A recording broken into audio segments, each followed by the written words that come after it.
Sports had historically been associated with some physical activity, but the invention of the modern computer and video games have transformed how people can compete against each other with minimal effort and training. Playing against your friends on the weekend has transformed into playing against strangers across the world.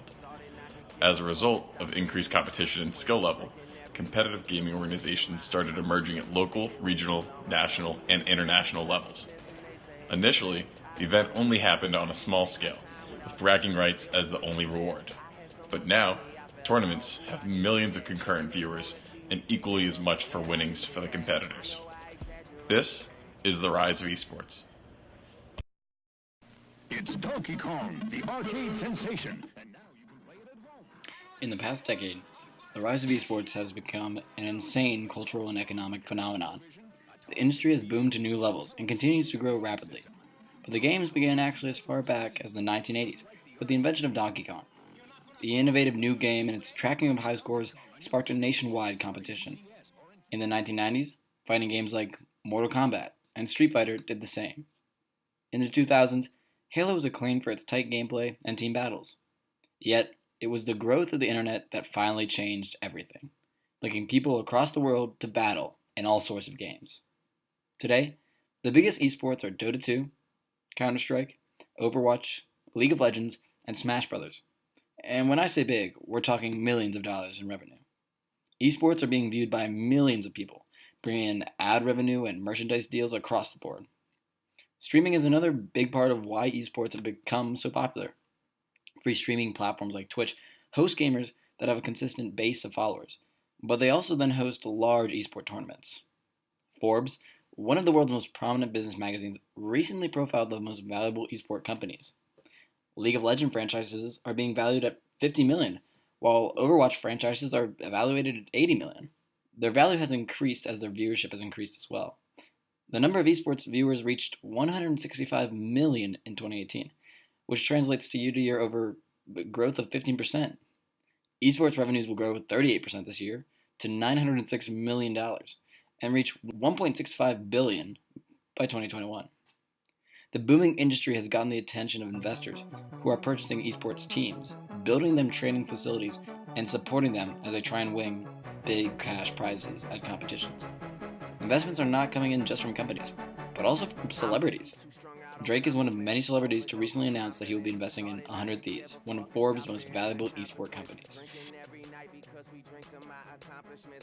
To understand a little bit more about why esports are so popular, we interviewed Jacob and Samie, two prominent esports players who have really dove in to the lifestyle. My name's Jacob Merkel. I'm one of the officers in the Vespa Club, the esports club on campus. I got into esports when I was about 10 years old, playing League of Legends, and since then I've just kind of expanded into the rest of it, and I've just picked up any and every game that I found interesting. So. About how many hours would you say you've clocked into whatever game you play most? I've probably clocked, oh my god, so many hours in League. I've played League for so long. It's in the thousands. I'm up there too. And then I recently got into playing Super Smash Bros. And I'm pretty excited for Ultimate, and I've definitely logged a ton of hours into that as well. That's awesome, man. Who's your favorite streamer? I like watching the really informative streamers. Like in League, one of them that I like watching is LS Shadow. He's like a professional coach, commentator, and he plays on his stream time sometimes, but he mostly does coaching sessions, and I like watching to get the more in-depth stuff. Shroud, because he's just super good at every shooter he touches. Guy's insane. I also like Dr. Disrespect as well. He's pretty funny to watch. The mullet and mustache. He's funny to watch. It's just his on-screen personality is just so great that I want to watch him. Just because. You want to see him break character. Yeah, exactly. He's a great streamer. So. Awesome. Do you think personalities do better or worse than educational streamers?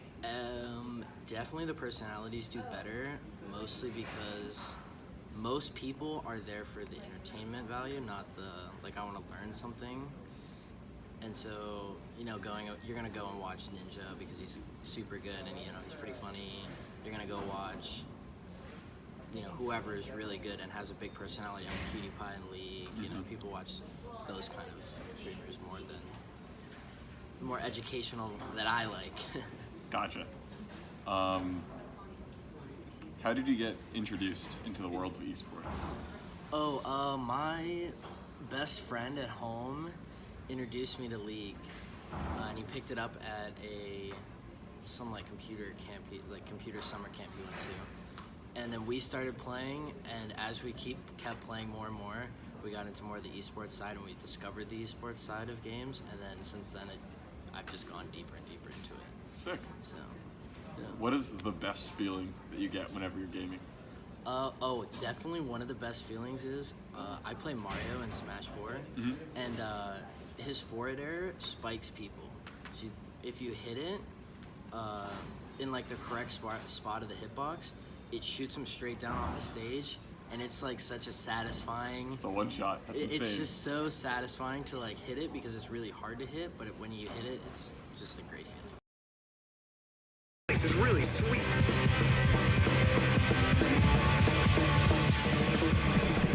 When I was 6, my mom got me a Nintendo 64. Since then, my love for gaming has blossomed. Recently, I decided to pick up Battle Royale mobile games. I fell in love with this genre of gaming and found myself playing games for most of my leisure time. I wanted to put in the time to master it. That is the secret to my success as a gamer, and it's the key to rising in the realm of esports. Video games aren't just for fun anymore. The esports industry has proven, with intensive training, worldwide competitions, and huge investments, that it should be taken seriously alongside the other modern sports. It may not be a physical ordeal, but the love that goes into esports is no different than the passion behind any other sport.